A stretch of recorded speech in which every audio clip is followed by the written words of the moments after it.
Devin the Day Trader back with another video.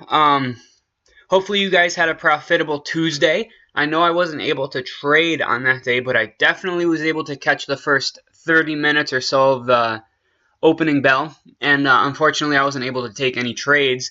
And of course, the one day that I'm away from the computer and unable to capitalize on the movements, we get an absolute face-ripping rally on the SPY and the overall market. I mean, just absolutely gorgeous gaps above the indecision candle we seen on Monday. So really just some solid action in the markets the past few days.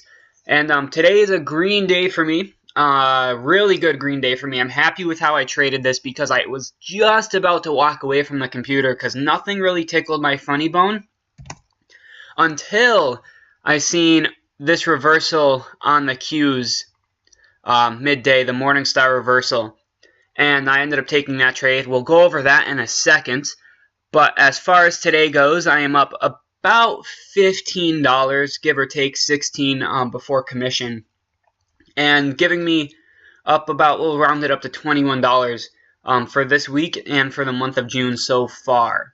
So this is my third win in a row, pushing us to 5 wins and 4 losses, and giving me a win percentage of about 55.56%. So overall, really happy with how I'm trading these past couple of days. I needed some solid momentum after the month of May being so choppy as it was, but as you guys can see here, this tiny win on Apple, the win the other day on the SPY, and then today's wins on the Q. So let's see if we can close out this week strong, Thursday and Friday. Hopefully they'll present some opportunities to themselves, but overall up about 0.5, 0.6-ish Rs for the month of June so far. So really, let me just replay this from how I ended up seeing it. So pretty much all morning, I was waiting for some form of retest to fill the gap from yesterday. Because it was a green candle, yesterday was a green candle, we gapped higher. So meaning a green candle gapping up to a green candle means we want to wait for some form of retest before we try to take a stab at anything bullish. If you wanted to, you could have grabbed some solid downside opportunity here once we decided to break underneath the lows of this green candle here. And if you missed that, then it gave you a gorgeous chance to get back in on the retest of the green candle's low of about 176.18. So the reason why I really wanted to take this trade, but for some reason I'm really bad at trading in the first hour of the market. My average trades now are about 11 to 11:30 a.m. Eastern time, and my accuracy has been incredible, waiting that extra 30 to 45 minutes. And maybe it's because I'm being more cautious because I'm really trying to dig myself out of the hole I dug in May of down 85 bucks. But I'm not sure overall. So let's go over this trade really quick. So as you guys can see here, we got the retest. We filled the gap, but I was still waiting for some form of either Morningstar reversal pattern or a double bottom of some sorts to at least take a stab at something. And I thought the risk reward at this level was great because if I got in at like 175, then I could move my stop to like 130 or 173.50 below the 100 simple and just kind of have it chop around, and it would take a whole another point move before I got stopped out. And for some reason I just didn't think that was going to happen because we already did get a massive down pull from about 176.60 to 174.61. So nearly $2 of downside. I didn't think it was possible for us to go down another dollar or so. So if I play this out here, not really, I was almost about to take an entry here if this candle closed at its highs because this is probably the closest thing to a Morningstar reversal you could have gotten. But I just didn't like it. So I held off for a little bit, and good thing I did because the next candle that came in probably would have spooked me and I probably would have closed the position because this was a pretty solid candle with some pretty heavy volume. So I was still waiting. This candle came in, a lot of volume on this candle right here. So I was like, okay, we got the really strong bullish or the bearish candle with increased volume, decent sized bullish candle with a lot of volume, and then the next candle that came in, a tiny bullish candle Wasn't really a fan of this, so I didn't take it on this candle because I didn't want to trade to kind of retest 175 and roll back over. So I waited one more candle, and once we closed above, or once we at least gotten above that bearish candle on this type of volume, I was like, all right, this is a fantastic trade. So I got in at 11:04 Eastern Standard Time, which was about a 175.05. So this was my entry. My stop loss was at, I think I was a little bit conservative on this and went 173.75. I don't know off the top of my head, but it was around there. And then my target was at 175.75 because we were experiencing some form of resistance and support pre-market at this level. So that was really the ultimate target, and as you guys can see here, that was really the choppiness in the morning. So once this candle came in, I entered.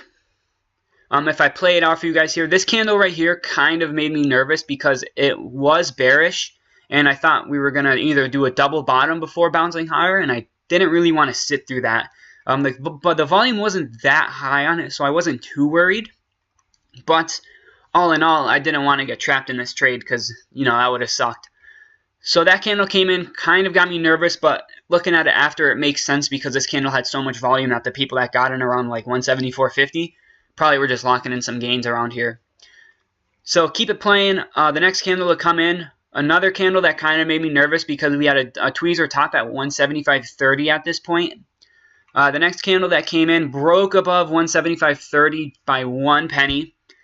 And the volume is decreasing at this point, so I was starting to get a little bit worried thinking that 175.30 was going to be some pretty hard tapped resistance, seeing as we kind of did bounce off it a little bit at 9:50 and 10:05 Eastern Time. The next candle that came in, however, completely restored my faith in this move. Increased volume, really nice bullish candle to break above the 175.30 resistance that we were experiencing. And then the next candle to come in, even bigger volume, so I was like, this is fantastic. We're at my target. Let's just see what happens. And at this point, I only do one contract trades because my risk unit is so small at $40, between 30 and 40 bucks, that it wouldn't make sense for me to take any more than one contract. Once I get my account back up to break even, I might try to increase my risk unit back to 50 or 60 bucks, but until then, I'm kind of playing it conservative and taking my base hits as they come. So if this was your original target, this would have been a great place to exit at least one of the contracts and then move your stop up to a little bit higher than your entry point. And that's always a possibility too, and that's probably what I would have done if I had more than one contract. So I waited. Next candle that came in, a shooting star, and I ended up getting exited on this one at 175, like 73, a little bit under my target. And then if we just skip to the present time here, it still looks like it's gonna try to grind higher, but I'm not too sure on how we're gonna close out the day because there are a lot of scenarios that could have happened at the time of my exit. This could have been a very big S curve, you know, heading down, pulling higher, and then retesting the lows. This looks like an inverse head and shoulders pattern from what I can see. Maybe we get back up to the high of day, a cup and handle pattern before going higher. And then the one thing I didn't mention about this trade is that this also kind of seemed like a double bottom, right? A very weird double bottom. But, I mean, all in all, we did end up doing really nice. So as you guys can see here, it looks like it's about to break out. So no big deal. I took the best side of the trade that I can get. Not going to whine if it ends up going another 30, 40 cents. Because at that point, that's just being greedy in my opinion. And I don't know. I feel like when I start praying for a position to work like I was down here, then it's normally a good time to get out once you have a good decent sized move like you had on this one. I could have probably locked in more gains, but I took an option kind of far out of the money, so I could have a 25-cent delta, so I could move my stop down to 173.75 just to be on the safer side, and I'm happy it worked out. Apple was another trade that I was watching in the morning, but I don't like taking trades in the morning. And the really cool thing about Apple is that the high of day on this was about 185, give or take 2 cents. And then if we go back to the daily chart, I've had this 185 line drawn for such a long time.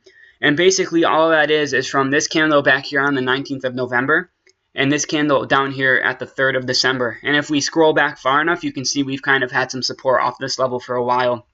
So the fact that we were gapping up as far as we were, I mean, we were up, like, I think it was about $5 on the opening bell. So I wanted to try to fade this lower, but I didn't feel confident because I know on days where markets rally, we rally hard, as you guys can see clearly from yesterday. But I really wanted to take a stab at this once it hit 185 because we were up about $6. But I just wouldn't have been able to live with myself if that ended up just absolutely crushing me and going higher. But if you were able to take this, you could have gotten a nice move right here, could have exited it really quick. It gave you a chance to retest it before rolling back over. Another decent sized Morningstar reversal. So you could have also taken Apple as well. But live and learn. I'm still going to try to take my trades around 11, 11:30 because that seems to be working out the best for me at the moment. And if you spell patience with a Y, then it pays to be patient. And then another thing that I wanted to bring up today is BABA. BABA's getting absolutely hammered. And I'm not too sure what's going on with this name, but it is just relentless selling. I understand that they're in China, and China is... And everything that's going on between the U.S. and China has really brought down this stock significantly. And if you want it to be, if you're a little bit more on the riskier side of it as a trader, this would have been a fantastic trade for you. So the first 5-minute candle was an indecision candle, bearish, as it was red. Well, let's move the stop a little bit. Right there. So about $1.50 in risk, give or take, $1.40, $1.50, whatever. So a bearish indecision candle. And once we broke below that, that's kind of all she wrote. We had like I think we had something like 11 red candles in a row, which is pretty insane. And I thought at some point we were going to see a mini bounce because 11 candles in a row is just crazy. I don't even think I've ever seen 11 red candles in a row.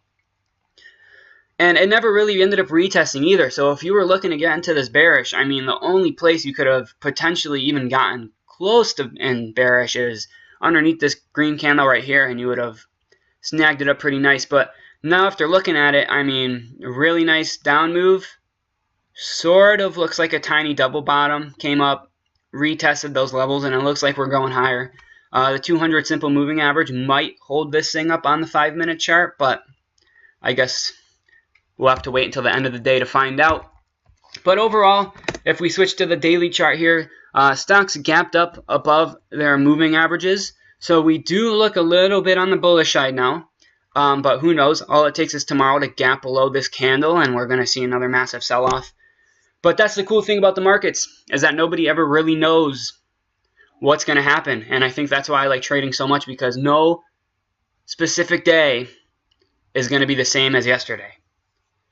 Anyways, if you guys liked what you've learned today, make sure to hit that subscribe button. I'm trying to get daily videos out. Thursdays and Fridays are tough because my family is home for the day. So it's really awkward to sit here and kind of do my trade reviews while they're sitting in the other room eavesdropping on what I'm saying.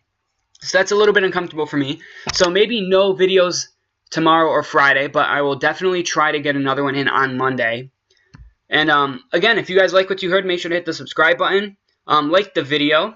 If you have any recommendations from me on how I could have played the Qs better, make sure to leave them down in the comment section below. Because since I am still a relatively new trader to actually taking day trades and trying to make this work, any feedback that I receive from more experienced day traders will really help me out, and I'll appreciate any feedback that I'm able to receive.